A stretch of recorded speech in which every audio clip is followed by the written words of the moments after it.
আমি বললাম যে ওই দিক দিয়ে তো যাওয়া যায় কইলে যে ঠিক আছে মেডিকেলের কথা কইলে পুলিশে ধরে না। আমি বলি ঠিক আছে তাহলে যাই।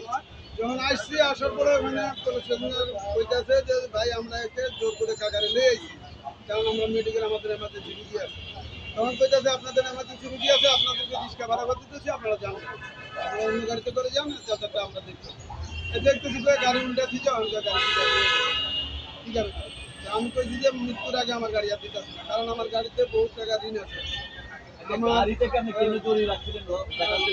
গাড়িতে তো এইভাবে জড়িয়ে ধরে রাখছি, পরে আসছিল না এইভাবে জড়িয়ে ধরে রাখছি, এইভাবে জড়িয়ে ধরে রাখছি যে গাড়ি আমার মাইরা গাড়ি নিতে হইব না, মারা বন্ধ গাড়ি দেবো, বুঝলেন নাই?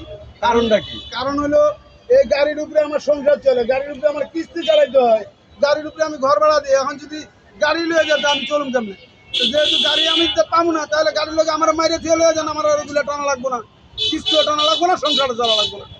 তাহলে আমার মাইরে দিয়ে আপনারা গাড়িটা লয়ে যান গা, যেহেতু গাড়ি লাগে আপনাকে, আপনার গাড়ি নেন, আমি তো গাড়ি আটকে পারবো, এই জন্য আমি গাড়ি চড়া দিচ্ছি যে আপনারা মৃত্যু হবে তারপর আমি জরিমানা দেওয়া লাগবো না, তাইলে আমার কামও করা লাগবো না, আমার সংসারও চলা লাগবো না, তাইলে আমার মাইরে দিয়ে আপনারা গাড়িটা লয়ে যান গা।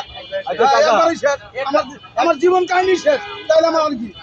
আমার মাইরে দিয়ে আপনারা গাড়ি নিয়ে যান, না হলে গাড়ি আমার দিয়ে গাড়িটা ছাড়লো ছাড়ছে। পরে ওরা অনেক ইয়ে করে পরে বলে যে দাদা ঠিক আছে আপনার গাড়ি আমরা ফিরিয়ে দিতেছি, কিন্তু আপনার প্রতিজ্ঞাবদ্ধ হয়েছে।